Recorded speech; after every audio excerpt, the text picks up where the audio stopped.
Hello everyone, my name is Adam and I head the autonomous computing team at AWS. I'm joined today by Stefan Lichtenberger from Siemens Energy, where he's leading a digitalization effort to improve the operations and reliability of power plants. Together, we'll discuss the benefits of digital twins, how AWS is helping customers on their digital twin journeys, and how Siemens Energy is leveraging digital twins to create new product and service offerings for end customers. Now, to start us off, I want everyone to please take out your phone and take a look at it. Now, I'm not asking you to check your emails or surf the web. What I want you to do is think. Think of all the things that you can do now that you couldn't 10 years ago and couldn't even imagine doing 20 years ago. Now, this is a connected device. It's your phone, your laptop. It allows you as a human being to interact with the digital world, looking up content and downloading information. And it also allows you to interact with the physical world. You can order products online and have a video call with your friend. Now in 2020, there were approximately 10 billion such connected personal devices. Now it turns out there's a whole other class of devices that are getting connected to the internet. And these are machines, wind turbines, power plants, your car, your television, your refrigerator. And this is often referred to as the Internet of Things, or IoT. Now in 2020 was a milestone year because for the first time, the number of IoT connected devices surpassed the number of personal devices. The number of machine connections was greater than the number of people connections. Now this makes sense because there are a lot more things in the world than there are people. And this trend will continue. It's expected that by 2025, there will be up to 31 billion IoT connected devices, and they'll be producing 79.4 zettabytes of data. That's 79.4 trillion gigabytes. The question is, what do we do with this? How do we drive real economic value from this massive amount of data that we're gathering? So we hear these things such as smart cities, smart manufacturing, intelligent assets, autonomous operations, and a whole bunch of other words that you'll see on my slide. The question though is, what do we do with all this? The underlying theme for all these concepts that are listed up here is the idea of digital twins. So we at AWS have a very specific definition of digital twins with four main elements. First, the physical system itself, and we use that term very loosely. It could be a piece of equipment, an assembly of components, or a process. It doesn't have to be an industrial system. It could be a biological, chemical, ecological system. It could be a person itself. The point is there's something real, something tangible that we can touch. The second is connectivity. This physical thing needs to have some sensor data or measurements that we're connecting to. And the third is a digital twin itself, the model. Now by model, we're not just talking about a collection of data, like a data model which describes the state or structure, but rather a model that emulates the behavior, such as a simulation. So you give it an input and the twin gives you a response output. Now lastly, the digital twin must drive a specific outcome, some kind of economic or business value. So for example, should you change the oil in your car today or in 1 month because you won't be using the car very much? Well, what about your neighbor? They drive very differently, so should they do something different? Or an airline, what is the right time to take an engine out of service for routine maintenance? And here's a much more complex example. Let's say there's an airplane that's taking off out of JFK. So does a very particular takeoff and climb profile out of JFK Airport cause additional stress to the first stage turbine blades of the engine? Or should they modify the climb profile? Now these can be very complex and expensive questions with non-obvious answers. Now we've been hearing about digital twins for more than a decade. And the past 6 years, it's really gained traction from a marketing perspective. However, practical implementations at scale have been kind of slow in coming. And it's because it's really only in the 2020s that we're seeing the convergence of the technologies that are needed to deploy digital twins at scale. So I've talked a lot about the first two technologies, with measurements and sensors in particular. The average cost of IoT sensors have dropped 50% from 2010 to 2020, and is continuing to decrease. So that temperature measurement that was cost prohibitive just 10 years ago is now almost a commodity. And we're going to see more and more sensors gathering more and more data. Second is the ability to transmit this data so it can be analyzed and actioned on. So let's take a look at wireless connectivity as a proxy. So think back to 2010 actually, think back to 2010 And this is why I wanted you to pull out your cell phone a little while ago, take you back, a decade. Now, back at that time period, 3G was a de facto standard, at least in the United States. And that was about a few hundred kilobits per second. And throughout the 2010s, it was replaced by 4G at about 100 megabits per second. And now we're starting to see 5G at 10 gigabits per second, and that's becoming the norm. And that is more than a 10,000-fold increase in transmission speed. And 10 gigabits per second happens to be a little bit of a milestone threshold for IoT devices, because that's fast enough to gather a lot of IoT data in near real time. So now, the first two that we discussed really focus on gathering the data. But data is not information, and information is not the same as knowledge. So the real value of digital twins is converting this data into actionable knowledge. And this is really achieved by the last two technologies on my slide: advances in modeling and at-scale computing. So let's take modeling first. Now, we can talk about modeling in several ways. First, we can talk about it in terms of 3D visualization. So think of all the compute and storage needed to create and manipulate 3D content. So we can have immersive, augmented, and virtual reality experiences that we all crave. We can also talk in terms of mathematical modeling. So these are techniques for predictions of behavior. So methods such as machine learning, high-performance computing, and hybrid approaches such as physics-inspired neural networks, they are becoming practical to deploy at scale because of the compute power that's now available, both at the chip level itself, as well as connecting them all together for massively scalable cloud computing. The at-scale computing is a key underpinning. So, given that this is a talk celebrating the 15th anniversary of EC2, let's take a closer look at your compute options here. Now, for the modeling aspects of digital twins, we talk about 3 workloads. And with AWS's broad range of available EC2 instances, you can match the workloads with the best available compute. So for example, P3, P4, and G4 are great for machine learning.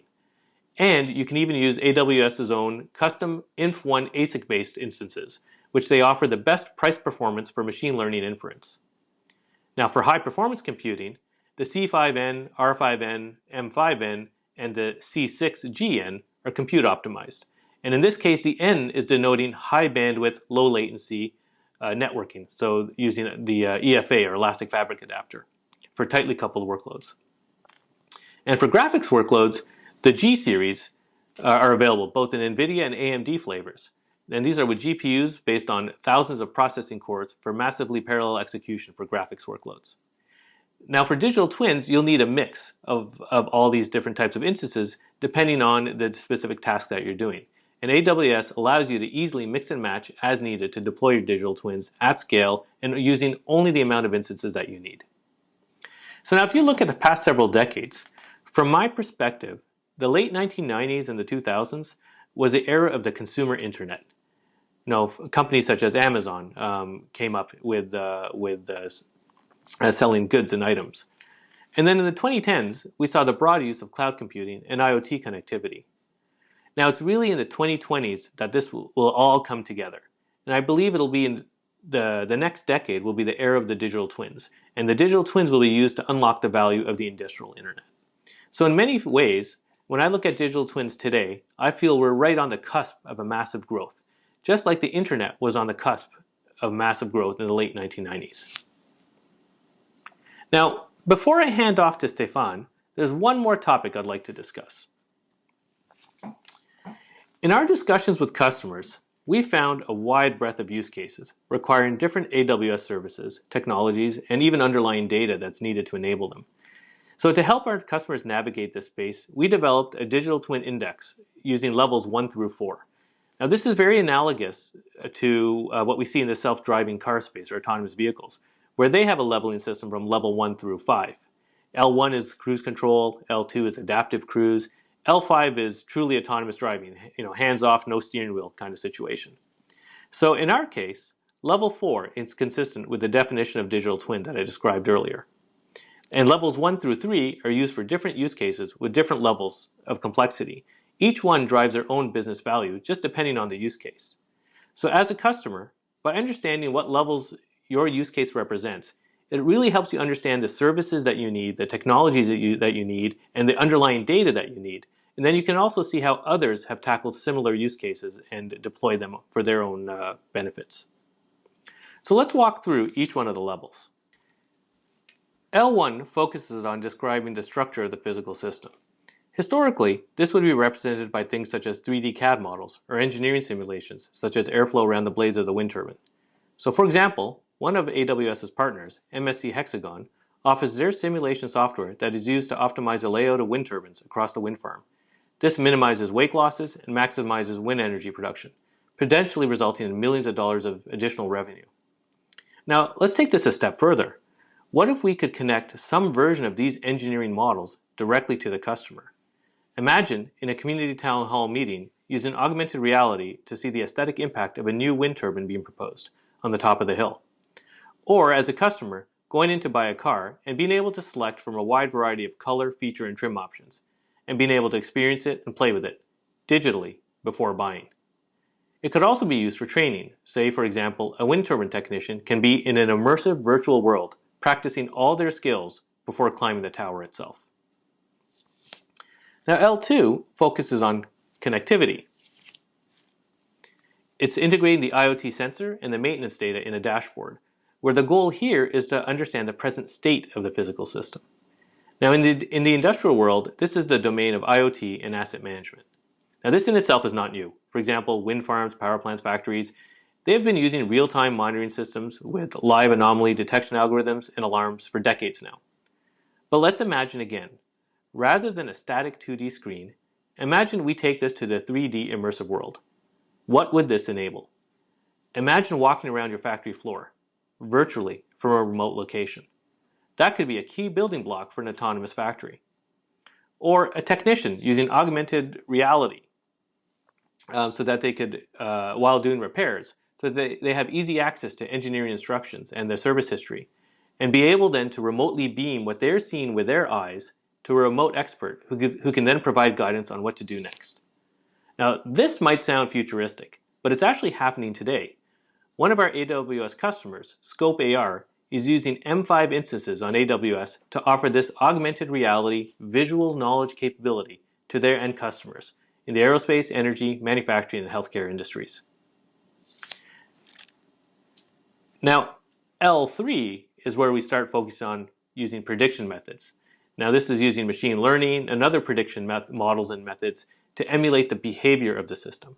So, for example, using a virtual sensor by modeling the behavior of a gas turbine engine in an airplane to predict the combustion temperature, because it's not possible to measure the temperature directly, it's just too hot. Or you can use machine learning algorithms to predict when the gearbox on a wind turbine will break. Now, this is typically the realm of asset performance management. You're really focusing on improving the operations and preventative maintenance. But there are other use cases that are pretty fascinating. So other examples include near real-time predictions and forecasting. So things such as weather forecasting, fraud detection, even crop yield predictions.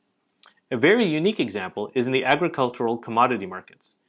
AWS is supporting one of our customers, Descartes Labs, which uses satellite imagery to analyze crop health at continental scale using C5, M5, and R5 instances. And they couple that with price, supply, demand, and other market data to produce commodity and market forecasts. These forecasts are used by their end customers to decide the best hedging and trading strategy. And this can easily translate into millions of dollars of savings or trading profits. Now, the last level, level 4, is the living digital twin. And this is where we use updatable predictive models that enable us to perform what-if scenario analysis. So the key distinction between L3 and L4 is the ability to update parameters of the model itself based on the operational data, and then to be able to do this at scale for hundreds of thousands of assets. This is what allows us to tune the model for each specific instance. So for example, if we have 100,000 cars driving out there, we'll have 100,000 digital twins, one for each car. And then we'll keep it fresh so the models are not out of date.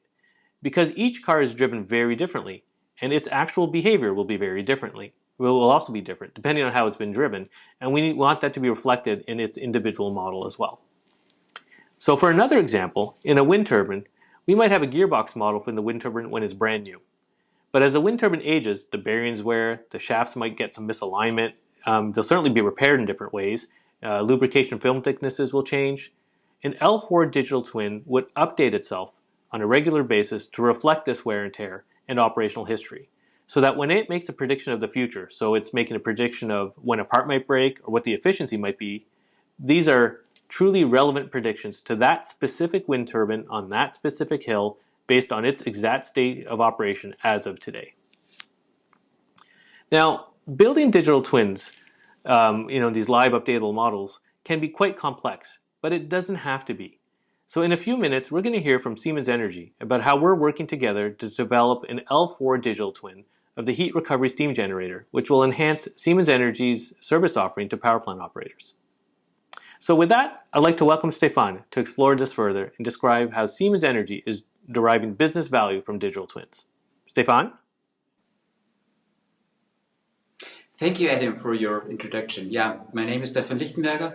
I'm working with Siemens Energy, the pure energy offspring of Siemens. Since November last year, I am part of Siemens Energy's digitalization program to identify disruptive technologies and introduce them into our market. We found deep learning as such a technology, and digital twins is a very good way to apply deep learning to our industries. Siemens Energy is a dedicated energy company, and we're working in oil and gas, in power generation, in transmission, in renewables. We provide core components, we provide systems, we provide also complete plants as a turnkey. We help our customers with long-term maintenance programs to keep their core components healthy and operate and maintain complete plants. We actively drive the energy transition by developing new systems that run with hydrogen or other clean fuels. One example is our bread and butter gas turbine already runs today now with 70% of hydrogen. Digitalization is an important factor to master the transition in energy. But Siemens Energy does see its core competences not in developing these digital technologies, disruptive technologies. We rather want to work together with others to incorporate these technologies, bundle them with our deep knowledge in what we do and the experiences of our services to suit better the requirements of our customers. Especially now, as the energy world is changing so drastically and so fast, this is really important to accelerate our working. So we're looking for partners to do so. And we found in AWS, NVIDIA, these partners. 90% of the workload of Siemens Energy in the cloud is already running on AWS. And I do not have to tell you what AWS all does in terms of services, scalability, and operations. What really impressed me over the last years is AWS track on machine learning. I was part of the audience when Andy Jassy back in the days introduced the first machine learning service from AWS. And if I look now what is all available, it's just amazing. And NVIDIA is plainly the deep learning company. It's a strong partner of AWS anyhow. It provides the GPUs for deep learning and visualization from edge to cloud. And the ability to render anything in 3D is just amazing. If you love Hollywood movies, you certainly enjoy the great art of NVIDIA in visualization. Altogether, we three signed a memo of understanding in early 2021 to develop digital twins for the energy industries. The purpose is to increase safety, to increase the efficiency, which leads to higher capacities and reduced costs, and the transmission to decarbonize our energy supply. Digital twins are a good way to combine Siemens Energy's excellence in analytics that we built up over the last decades. Each of them is a kind of digital twin anyhow, together with the latest technologies in machine learning and deep learning.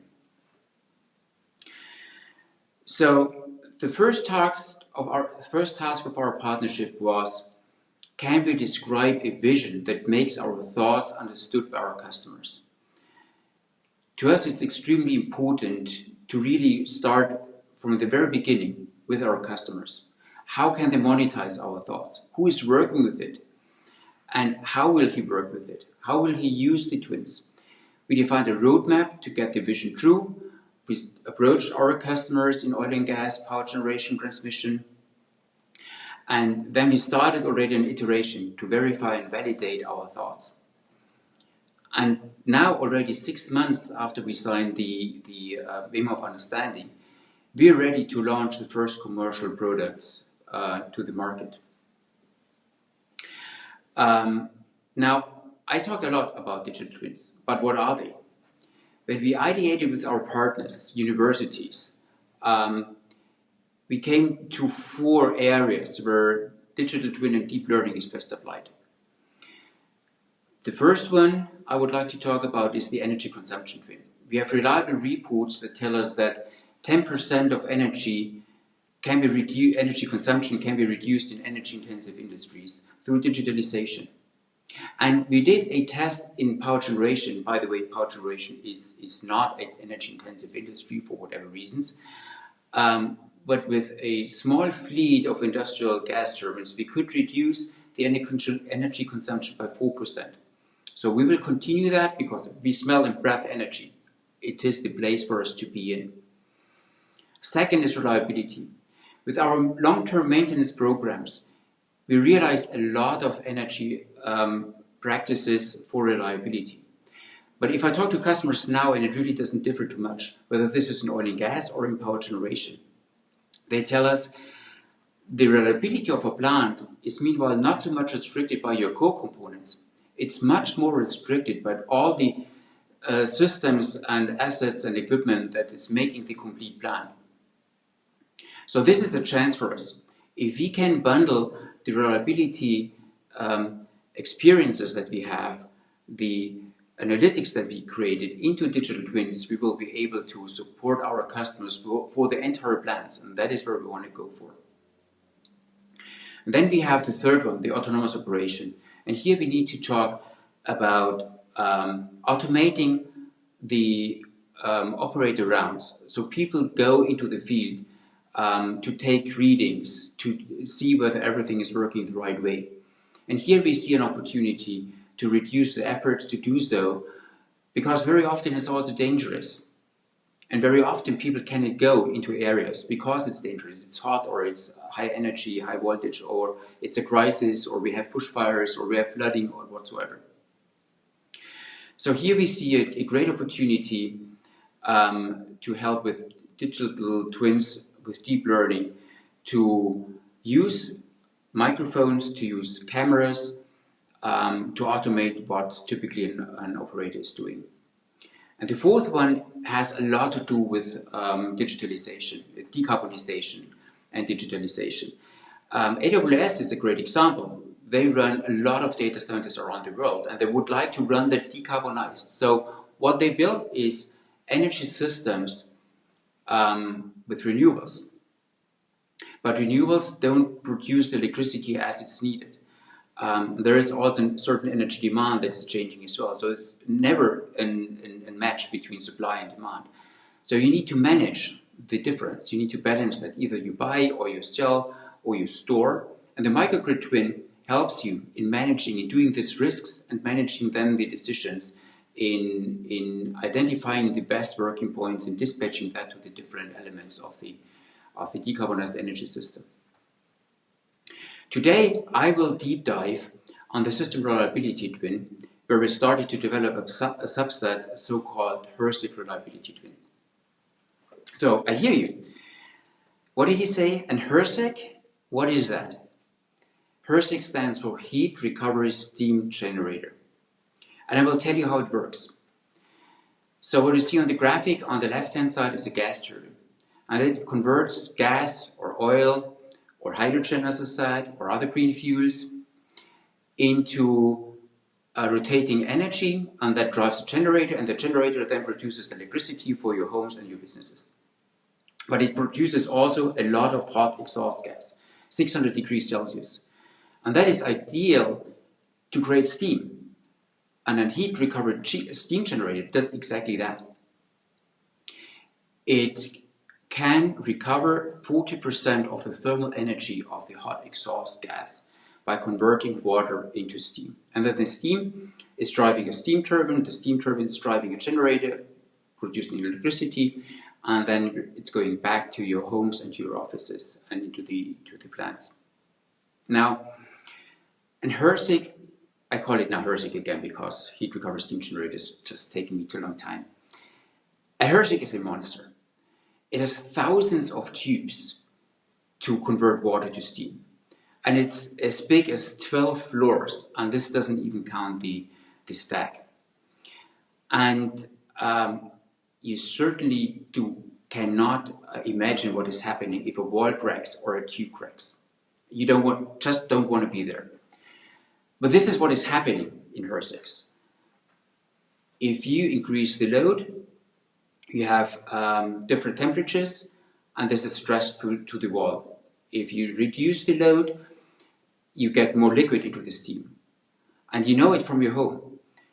My car, I have a lot of rust in my old cars because of the water. And the same is happening, of course, with the HRSG. And if you pour water on ice cubes, they crush. And the same is happening to the walls. Just it takes much longer. So over a long time, one thing is certain. There will be cracks in the walls and in the tubes. And in order to overcome them, to reduce the risks to operations, HRSG operators taking a lot of effort to look into the tubes, to look into the walls, to identify early enough anything that is going wrong with their HRSG tubes and walls. This takes up to 3 weeks, and they do this annually, and it's a lot of manual effort. And in that time, they cannot produce energy, they cannot make revenue. We have a lot of we at Siemens Energy, we have a lot of experience in HRSGs. We built more than 600, and we operate and maintain dozens of them all over the globe, different vendors as well as different types.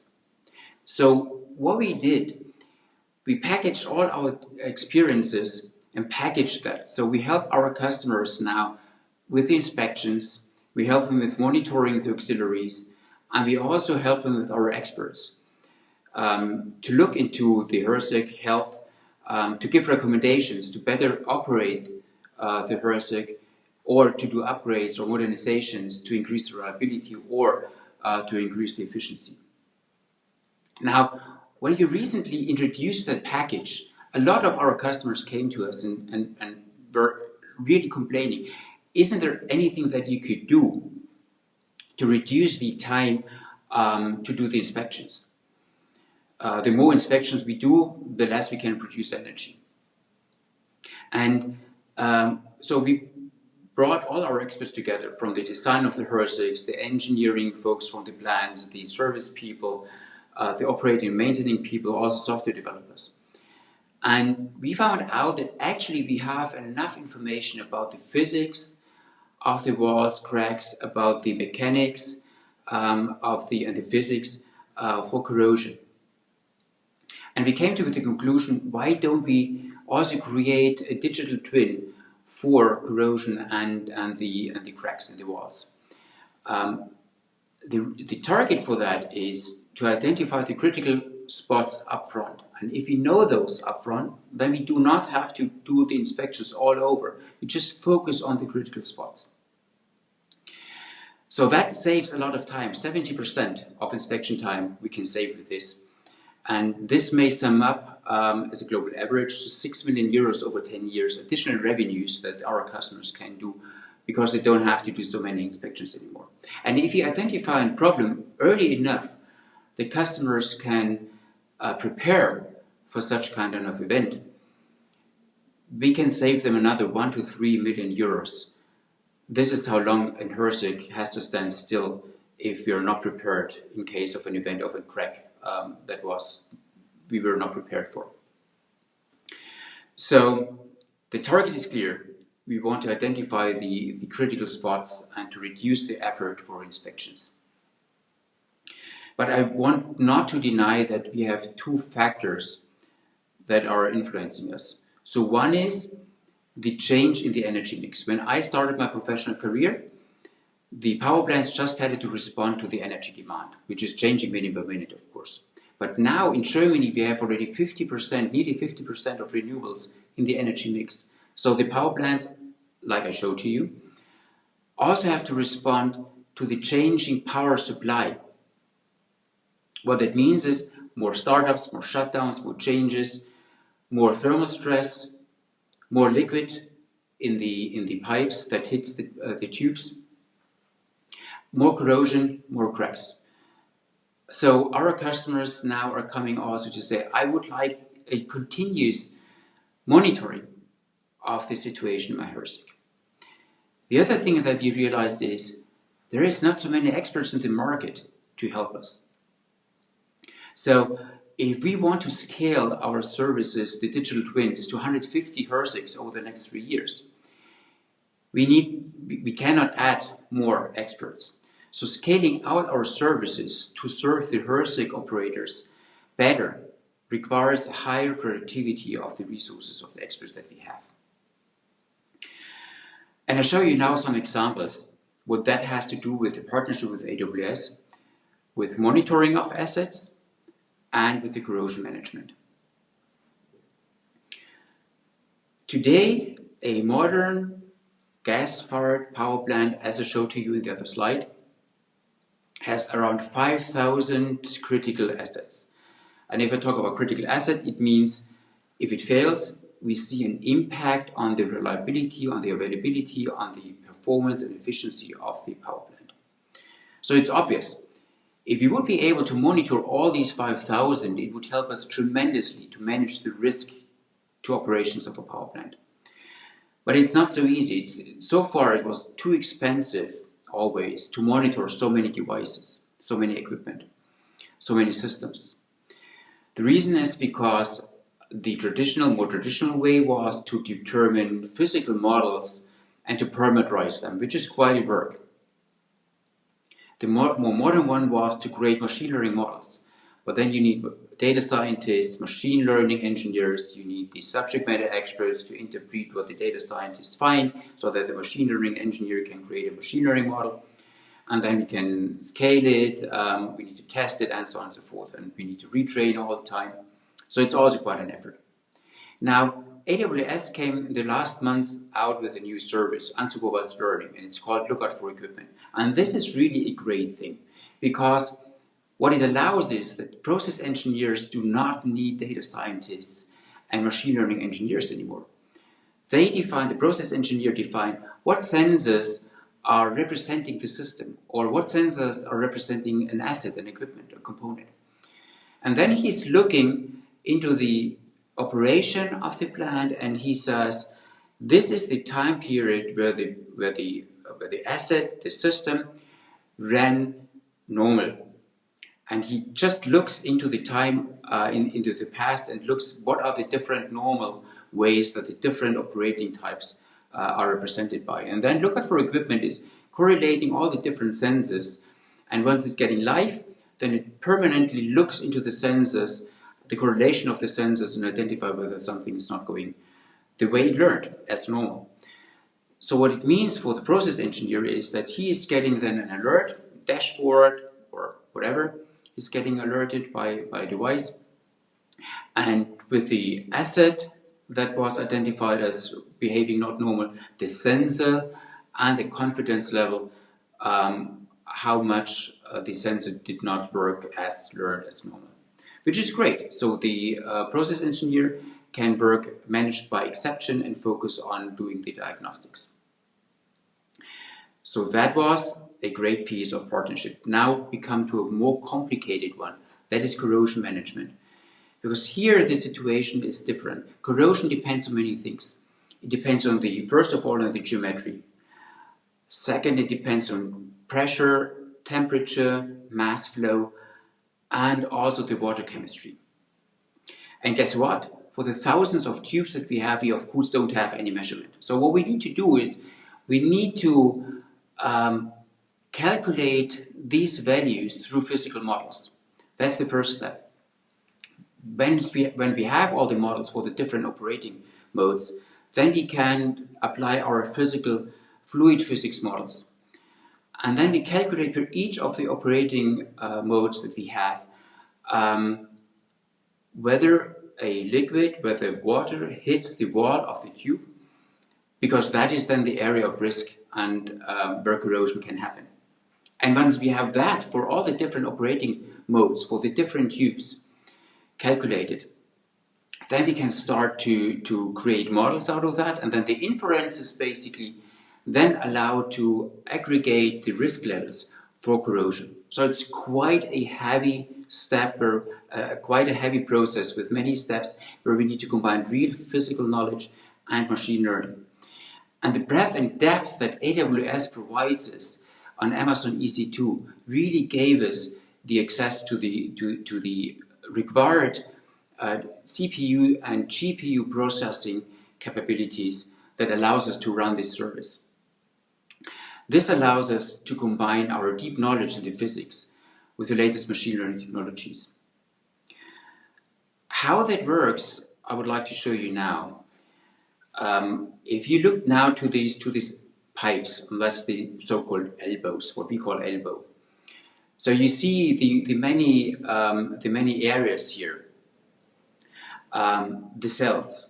So we calculate per each of the cell all the operating conditions. We calculate millions and millions of values per each of the 200 cells that we have to create the database for machine learning. You can imagine how much effort it is, how much processing capacity we need. When we started, before the partnership with AWS, it took us 3 weeks for one HRSG to calculate all the different conditions. Now, if we want to roll out our digital twin to 150 HRSGs over 3 years, if you do the math, you identify that it would take us 9 years to do all the calculations for the HRSGs. AWS helped us to refactor the code to take best advantage of high performance computing from AWS. And now we run these same analytics within half a day instead of 3 weeks. So our rollout is saved. For the HRSG reliability twin, we, AWS and NVIDIA, we did and still do a lot of proof of concepts to solve real customer challenges by applying latest technology. It was a pleasant surprise that AWS with its industry groups now also have experts that work on ICE level with us, that speak our language to best understand what we want to accomplish. And that is, we found it for the HRSG, we found it for gas turbines, we found it for compressors and others. And that is great, because now we can focus on the evolution of the digital twin. And what you see here does not differ too much from what Adam just showed to you earlier. The only thing that we added is a prescriptive twin, because we feel here is the best place to host the deep knowledge and experiences that we have in Siemens Energy with the physics and mechanics of what we do in oil and gas, power generation, renewables, and so on. Now, if I walk you through the system reliability twin, to the HRSG reliability twin, and I hope you realize we provide the engineering information for the descriptive twin. We have an AWS-based cloud platform, we call it Mosaic, and the connectivity to our devices and to the process control systems, either our own or that one of the customers, if it's not from Siemens Energy. And we can connect, so we can supply information, real-time information to the informative twin. You saw that we either have already analytics or we are creating analytics for the predictive twin.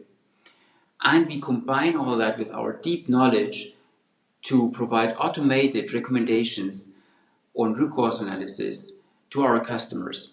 That is prescriptive. And we go a step further and create what-if scenarios for our customers to better adapt to changing environment.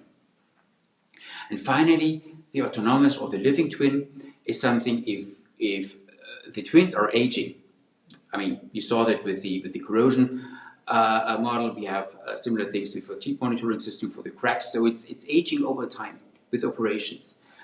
And you can see it like now we come with our maintenance activities. We identify a pump to be exchanged. The pump is aged. Now what we want is, with the autonomous twin, to replace the old age pump with a new one, and the autonomous twin, the living twin, is taking the new pump with a new model and starts from scratch, but binds it into the entire system. And an even more important dimension of the evolution of the digital twin is to go from an individual equipment twin, where we are already pretty good, I believe, to aggregate to complete plant and systems. The change of operating environments is accelerating even. That is what customers are telling us. And in order to do meaningful what-if scenarios, they need to be able to drill down and to roll up as required, beyond even their own systems, beyond even their own plans. Who would be better suited to realize this vision than the Energy Digital Twin partnership of AWS, NVIDIA, and Siemens Energy? And with this, I hope I could give you some interesting insights on the energy that drives your home and your business. And with this, I give it back to Adam. Thank you, Stefan, for sharing how Siemens Energy is powering the future with digital twins. I'd like to wrap up with a few thoughts. Today, we heard about how digital twins are being enabled by the convergence of key technologies in the 2020s, all powered by the backbone of at-scale computing. We then talked about the different levels, from level 1 through level 4, and how each of the levels targets different use cases depending on your business need. And what we then heard from Stefan from Siemens Energy, who shared how they're using digital twins to develop new service offerings and partnering with AWS's deep domain industry experts to bring their digital twins to life. A full digital twin solution requires a breadth of services and compute infrastructure from edge to cloud and at global scale. So, as you think it through your digital twin journey, please know that AWS is here to support you the entire way. Thank you for your time.